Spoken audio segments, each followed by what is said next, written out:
Sure. Yeah. So I'm Bjorn Carey, the Senior Director for Digital Strategy in University Communications. I work with JB here quite a bit. As many of you might be aware, Apple's iOS 14.5 updates are kind of a nice little win for us, the consumer, the individual, the private citizen, but a little less so for advertisers. There's a bunch of privacy restrictions that are built into the new update that will limit the way that advertisers such as Facebook can track your activity across multiple sites from an iOS device. And that's not going to just limit the amount of data that Facebook can pull from your activity, but also it's going to limit the types of ads that advertisers can place that drive on Facebook, the app that drive to a target site. Again, this will mostly affect folks coming to your sites via Facebook ads on their app. Right now, it's unclear if this will have any carryover to, if someone's using the MacBook or a desktop browser, whether this will impact them at all. Candidly, several conversations with Facebook, they have indicated that they do not know how or when or to what degree this will really roll out and impact advertisers or users. It's definitely a moving target. So that's one kind of fun wrinkle in the whole business. Where it will impact us as advertisers and how we construct our ads is that in addition to limiting the data that we can pull back from people who click on our ads, it will limit the types of ads, or the types of conversion events that we can run. So there just will be fewer options for, like if you can have the purchase conversion event or the learn more or subscribe, but there will be a standardized list across all the stanford.edu domains and subdomains that advertisers driving to those sites can choose from.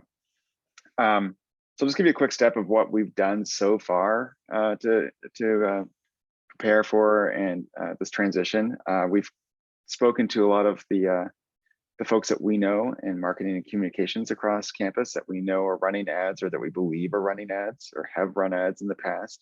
And hopefully if you work directly with someone like that, they've been in touch with you to give you a little heads up.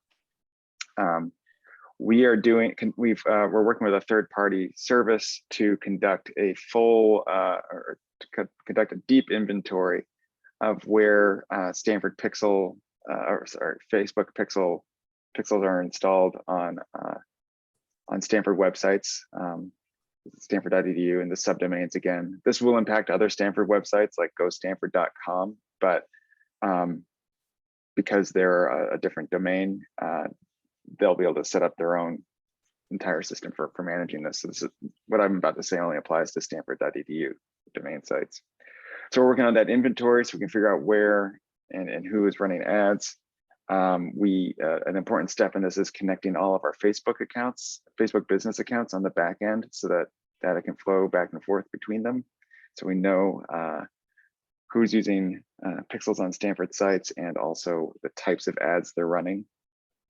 And then ongoing right now, we're drafting and reviewing policy for how to govern this across the university, mostly in the sense of, we're striving to create 8 standard conversion events that everyone can use and optimize, but there's going to be opportunities where people will need to have a customized conversion event that could only be useful for that, for the Graduate School of Education, for example. And we recognize that need might come up, and creating a process for people to petition to use to put their custom conversion event into that list of 8 allotted events for some temporary amount of time if the need arises. And then where this will really touch on you is, or if you work on websites that are using pixel events, is that we will need to roll out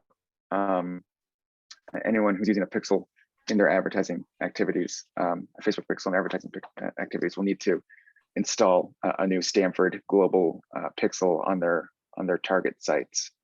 And we've been in touch or I've been in touch with Dave Kuhar and JB Christie on this call here about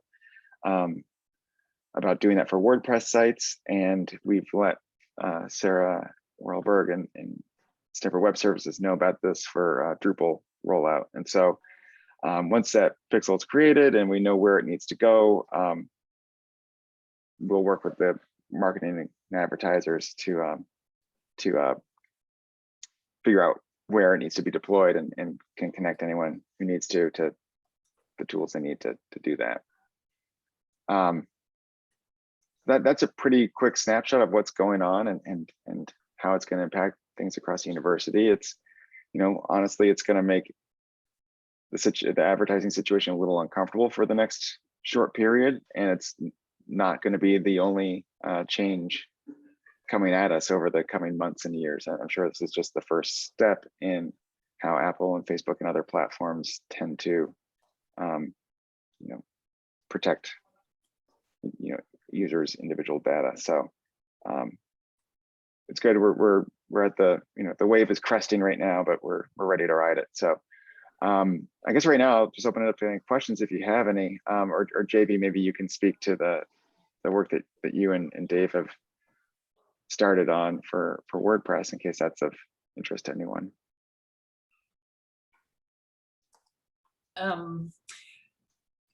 Yeah, so far, we're just in the beginning stages. So we do have a new pixel up on Stanford's home site that allowed us to authenticate the www.stanford.edu domain.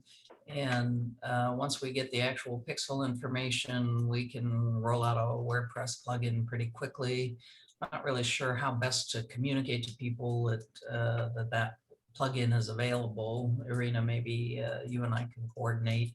You maybe know more WordPress sites around campus than I do. Yeah, we'll just, as we get the information, we'll do our best to make it easy for you to comply. So Irina, you raised your hand. I have a question. Sure. And I'm trying to not abuse my co-host privileges, and not because I can talk anytime. So I'm trying to follow the protocol. It's a little bit of a learning. I have one quick announcement. There is a WordPress Q&A session today with Dave, and I highly recommend to make an announcement there, because as Andrea said the other day, I'm Miss Community. It's all about, by community, for community, to make people more efficient in their jobs, to not reinvent the wheel, but rather collaborate to make things work. And I'm a very novice in terms of advertising, but I very rarely have to work with anything related to ads. So my question is, the goal for this plugin is, if somebody comes from Facebook to the site, to track how they come. Is that correct? Or the other way around? So the advertiser, so an advertiser would place like a continuing education or executive education ad on Facebook. Yes. And typically, if someone clicks on that, it would bring them to the registration or informational page. And then the advertiser would be able to retarget them to understand their activities on the page once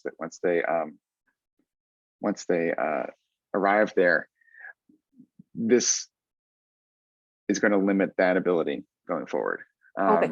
So it's going to change how this is the first step in a phased, in this process. There might be ways to recover that ability going forward, but we're not able to like implement them yet. That's fine. That answers my question, because I wasn't sure what's the overall goal, what's the use case. And I did see very often, especially continuing studies pop up in my Facebook all the time, and I wasn't sure, what's the use, as I said, use case. So thank you. And continuing studies is one of the main groups of people that we're working with on this. And also I should clarify that this is only for ads that, or this policy will only affect ads where there's a conversion event, such as like purchase, learn more. If you're just boosting or trying to raise awareness of a piece of content, that will be unaffected by this pixel policy. However, there will still probably be some, you'll still probably see some reduced measurement of your work, just because of, you know, all the Apple users who are going to opt into having their privacy protected. Okay, thank you. Yeah. And you'll start seeing this on your own phones soon. Like when you open, it's a very gradual rollout, but like as you start opening apps on your phone, and if you've updated to 14.5, the app will be forced to prompt you to ask if you want to have your data tracked by that app across other sites. So you might start seeing it yet, but it's not going to be done evenly. And like one thing that's kind of interesting is that, you know, on an iPhone, Safari is technically an app, but it's not something that's in the App Store or whatever. And Facebook doesn't have a clear answer from Apple yet as to whether Safari will stop tracking your, will be affected by this, or other kind of native built-in apps. So it's happening, but no one really knows exactly how. Interesting. That should be Interesting. yeah. Yeah. Irina, do you have any more questions? Another question? No, Okay. no, I just wanted to understand use case, but Yeah, thank you. That no. was a very good, that was a very good answer. Sure, Okay. and I'll shoot Dave a note about mentioning this at the WordPress session later today. I think he might already be planning to, but No, I plan to be in that session, and I will be Okay. very loud and saying, hey, there are new things. And how do I?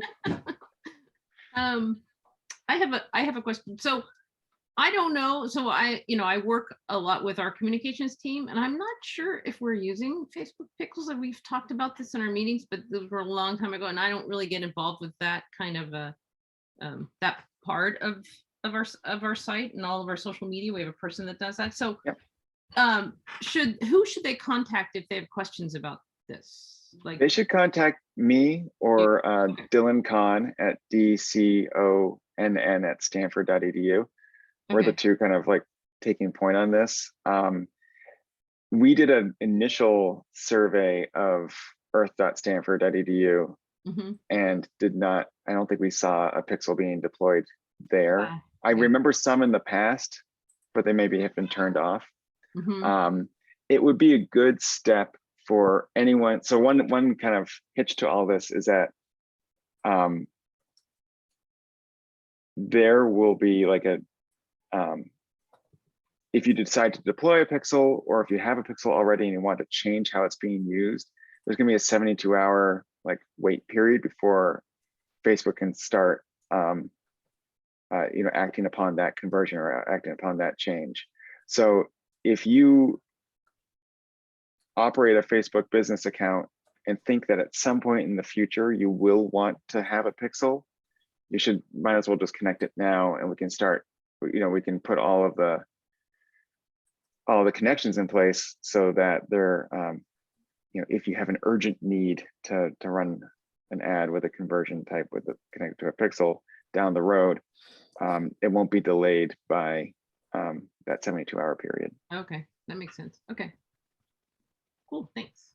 And I think that, and Claire, I think we've reached out to Elenita and Have you? and, Oh, good. Okay. I was wondering. she's on the list, and I believe Barbara is on that list too. So Okay, great.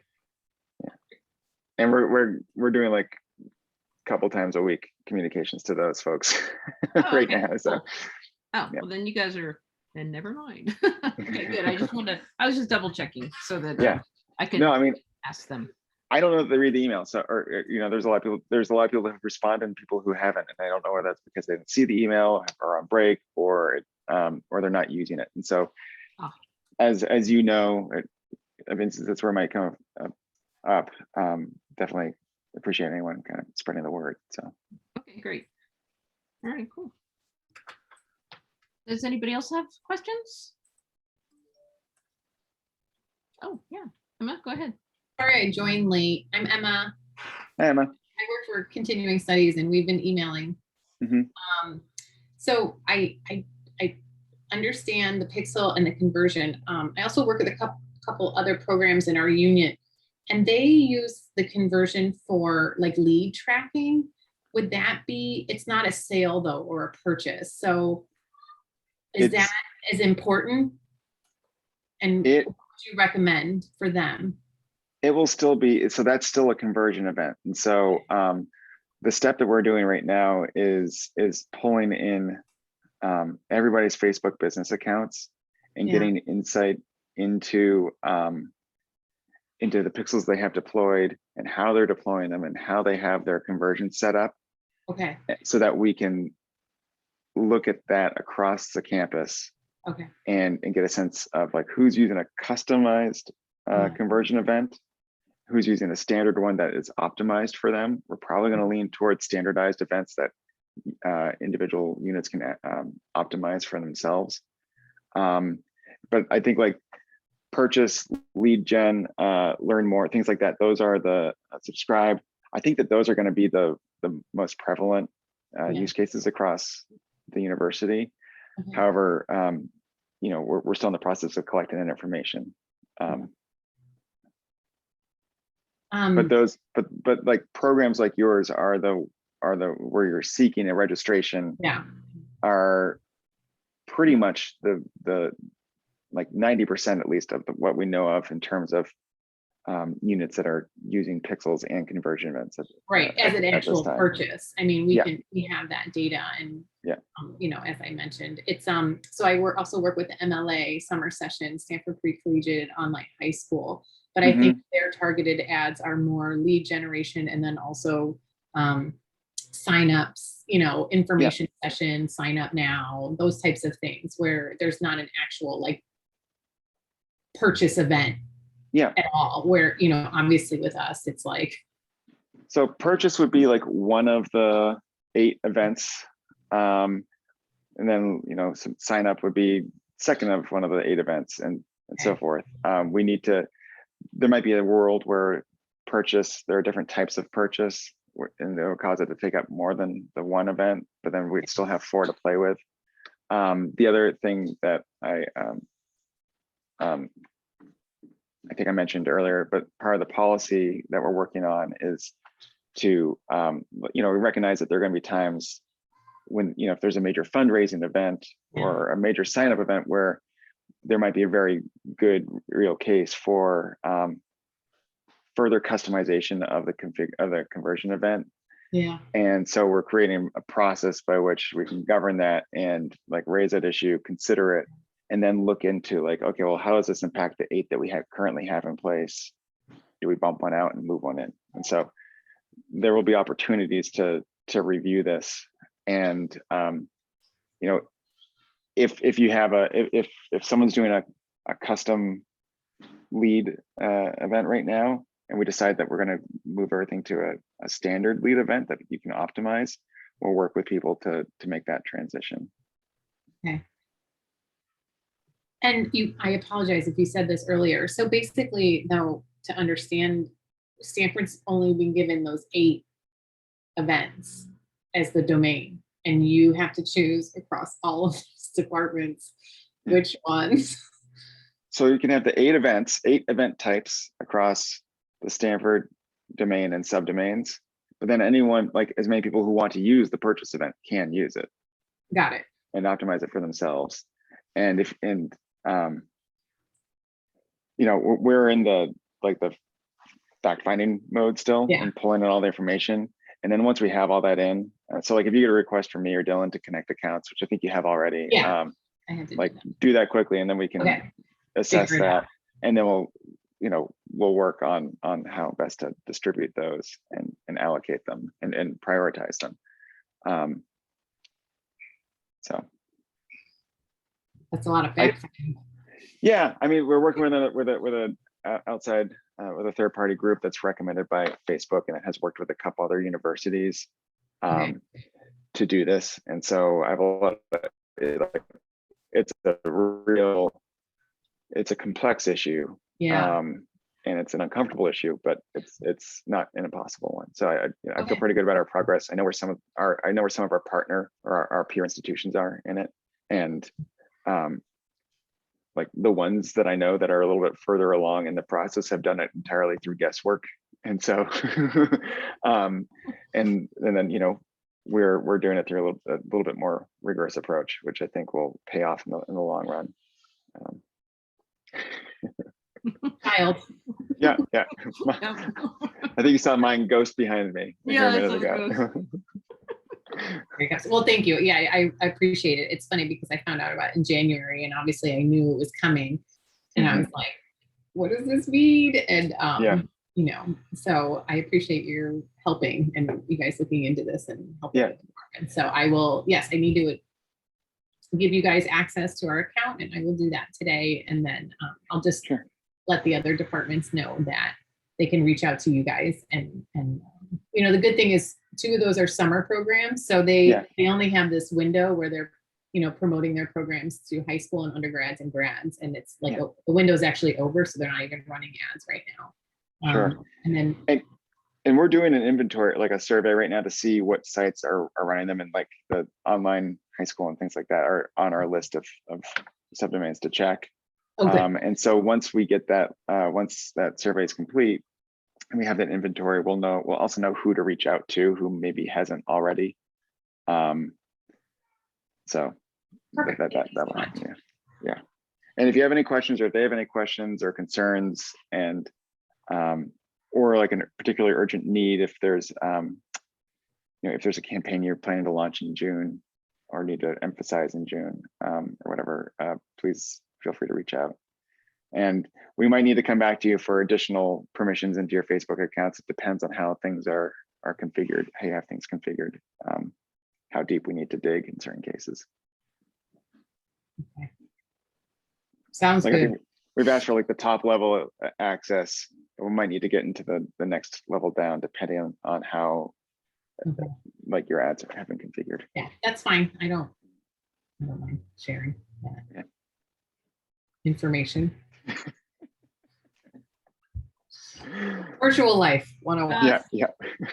Awesome. Anyways, well, thank you. And yeah, I'll connect with you through email. And Sure thing. I appreciate you guys helping, especially continuing studies. We use that a lot. Yeah, no, for sure. Let us know. Great. Thanks. Anybody else have questions? No. Great. No. Okay, great. Well, thanks for coming, and thank you, Bjorn, for talking about it and letting me know. So that's great. And I guess we'll let you go. And there's some other sessions that are going on. So yeah, thanks so Good. much. Thanks a lot, everyone. Feel free to reach out. Thank Bye-bye. you. Thank you.